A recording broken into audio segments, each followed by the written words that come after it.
देश को बचाने के लिए यदि मुझे कुछ हो जाए, यदि मेरे प्राण भी चले जाएं, तो गम मत करें।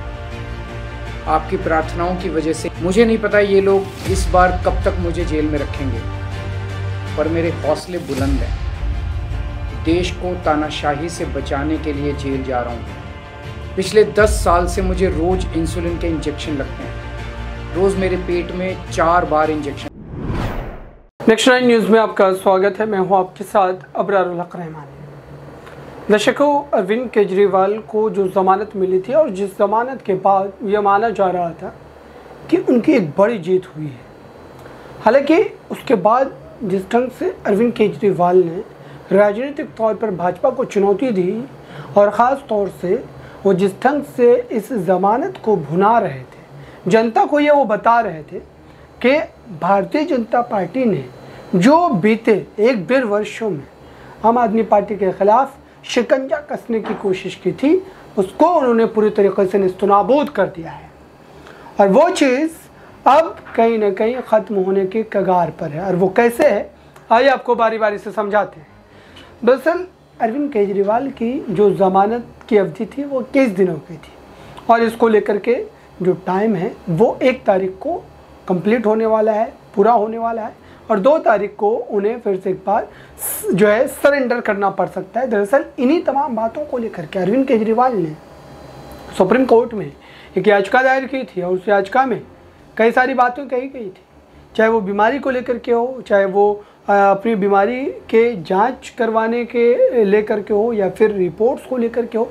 तमाम बातों का जिक्र जो है प्रमुखता से उस याचिका में किया गया था और उस बात को उठाते हुए अभिषेक मनु सिंघवी ने साफ तौर पर इस मुद्दे को भी उठाया था कि उनके मुवक्किल को कहीं ना कहीं जमानत मिलनी चाहिए, चूँकि वो लगातार इंसुलिन और तमाम अन्य वजहों से भी जेल में लगातार परेशान चल रहे थे। लेकिन कोर्ट ने उनकी नहीं सुनी। अब कल यानी कि 1 तारीख को इस पूरे मामले पर सुनवाई होनी है दर्शकों, और इसको लेकर के जो स्थिति बन रही है, इसको लेकर के जो पूरा का पूरा मामला हमें देखने को मिल रहा है, वो ये साफ तौर पर दर्शाता है कि कहीं ना कहीं अब अरविंद केजरीवाल भावनात्मक कार्ड भी खेलने की कोशिश कर रहे हैं। उसको लेकर के उन्होंने तैयारियां शुरू भी कर दी। तैयारियों से मुराद ये कि बयानबाजी शुरू हो गई। आज ही उन्होंने एक वीडियो रिलीज़ किया और उसमें उन्होंने किन किन बातों को उठाया है, आइए आपको इस रिपोर्ट में दिखाते हैं। कल 21 दिन पूरे हो रहे हैं। परसों मुझे सरेंडर करना है। परसों वापस मैं तिहाड़ जेल चला जाऊंगा। मुझे नहीं पता ये लोग इस बार कब तक मुझे जेल में रखेंगे, पर मेरे हौसले बुलंद हैं। देश को तानाशाही से बचाने के लिए जेल जा रहा हूं, इसका मुझे फक्र है। इन्होंने मुझे कई तरह से तोड़ने की कोशिश की, झुकाने की कोशिश की, मुझे चुप करने की कोशिश की, लेकिन ये सफल नहीं हुए। जब मैं अभी जेल में था तो इन्होंने कई तरह से मुझे प्रताड़ित किया। इन्होंने मेरी दवाइयाँ रोक दी। मैं 20 साल से सीरियस डायबिटीज़ यानी शुगर का मरीज हूँ। पिछले 10 साल से मुझे रोज इंसुलिन के इंजेक्शन लगते हैं। रोज़ मेरे पेट में 4 बार इंजेक्शन लगते हैं। जेल में इन्होंने कई दिन मेरे इंसुलिन के इंजेक्शन बंद कर दिए। मेरी शुगर 300 सवा 300 तक पहुँच गई। इतने दिन तक शुगर इतनी हाई रहे तो किडनी और लिवर खराब हो जाते हैं। पता नहीं ये लोग क्या चाहते थे, इन्होंने ऐसा क्यों किया। जेल में मैं 50 दिन था। इन 50 दिनों में मेरा 6 किलो वजन कम हो गया। जब मैं जेल गया तब मेरा वजन 70 किलो था, आज 64 किलो है। जेल से छूटने के बाद भी वजन नहीं बढ़ रहा। डॉक्टर कह रहे हैं कि यह शरीर में किसी बड़ी बीमारी का भी संकेत हो सकता है। कई टेस्ट करवाने की ज़रूरत है। मेरे यूरिन में भी कीटोन लेवल बहुत ज़्यादा हो गया है। परसों मैं सरेंडर करूंगा। सरेंडर करने के लिए लगभग दोपहर 3 बजे अपने घर से निकलूंगा। हो सकता है ये इस बार मुझे और ज़्यादा प्रताड़ित करें, लेकिन मैं झुकूंगा नहीं।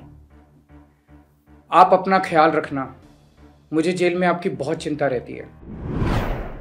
तो आपने सुना दर्शकों, क्या वाकई अरविंद केजरीवाल जिन मुद्दों को प्रमुखता से उठा रहे हैं और वो ये साफ तौर पर बता रहे हैं कि बीजेपी भले ही आम आदमी पार्टी के हौसलों को कुचलने की कोशिश कर रही है, आम आदमी पार्टी को तोड़ने की कोशिश कर रही है, पार्टी के नेताओं को डराने का धमकाने का काम किया जा रहा है, लेकिन वो कतई इस मामले में जो है हथियार डालने वाले नहीं हैं।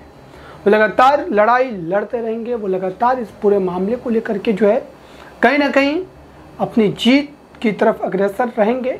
और अगर कोर्ट की लड़ाई की बात करें तो कोर्ट की लड़ाई में वो पूरे प्रमुखता के तौर पर लड़ेंगे और इसको लेकर के किसी भी ढंग से अगर भाजपा के मन में या एजेंसियों के मन में संशय है तो वो ख़त्म कर ले, क्योंकि वो डरने और झुकने वाले लोग नहीं हैं।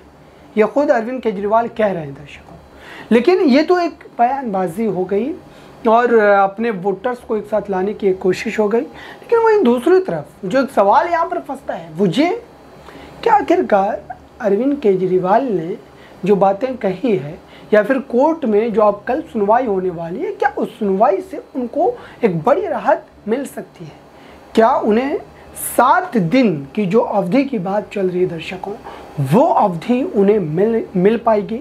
चूँकि 7 दिन को लेकर के ईडी सीबीआई लगातार ही कोशिश कर रही है कि ये जो जमानत की अवधि बढ़ाने वाला मामला है वो किसी भी तरीके से सफल नहीं होना चाहिए। उसको लेकर के लगातार रोक लगाने का जो है आप कह सकते हैं कि दबाव बनाया जा रहा है, रोक लगाने की दलीलें रखी जा रही है। आइए आपको एक पक्ष और सुनाते हैं। आप खुश रहेंगे तो आपका केजरीवाल भी खुश रहेगा। मैं बेशक आपके बीच नहीं होऊंगा, लेकिन आप चिंता मत करना, आपके सारे काम चलते रहेंगे। मैं चाहे जहां रहूं, अंदर रहूं बाहर रहूं, दिल्ली के काम नहीं रुकने दूंगा। आपकी फ्री बिजली, मोहल्ला क्लिनिक, अस्पताल, फ्री दवाइयाँ, इलाज, महिलाओं के लिए फ्री बस यात्रा, 24 घंटे बिजली और भी सारे काम चलते रहेंगे। और लौट के हर माँ बहन को हर महीने 1000 रुपये देने की भी शुरुआत करूँगा। मैंने हमेशा आपके परिवार का बेटा बन के अपना फर्ज निभाया है। आज मैं अपने परिवार के लिए आपसे कुछ मांगना चाहता हूँ। मेरे माता पिता बहुत बुजुर्ग हैं, मेरी माँ बहुत बीमार रहती हैं, मुझे जेल में उनकी बहुत चिंता रहती है। मेरे पीछे से मेरे माता पिता का ख्याल रखना, उनके लिए दुआ करना, भगवान से प्रार्थना करना। दुआ में बड़ी ताकत होती है। आप मेरी माँ के लिए रोज प्रार्थना करेंगे तो वो जरूर स्वस्थ रहेंगी। मेरी पत्नी सुनीता बहुत मजबूत हैं, उन्होंने जिंदगी के हर मुश्किल वक्त में मेरा साथ दिया है। जब मुश्किल वक्त आता है तो पूरा परिवार एकजुट हो जाता है। आप सबने मुश्किल वक्त में मेरा बहुत साथ दिया है। हम सब मिलकर तानाशाही से लड़ रहे हैं। देश को बचाने के लिए यदि मुझे कुछ हो जाए, यदि मेरे प्राण भी चले जाएं, तो गम मत करना। आपकी प्रार्थनाओं की वजह से ही आज मैं जिंदा हूं और आगे भी आपका आशीर्वाद मेरी रक्षा करेगा। अंत में बस ये कहना चाहता हूं, भगवान ने चाहा तो आपने सुना दर्शकों, क्या वाकई जो है अरविंद केजरीवाल को राहत मिलेगी? क्या वाकई वो 7 दिन की और ज़्यादा अतिरिक्त जमानत पा पाएंगे कल की सुनवाई के बाद? आपकी राय क्या है? कमेंट बॉक्स में जरूर बताएं। जुड़े रहें नेक्स्ट 9 न्यूज़ के साथ।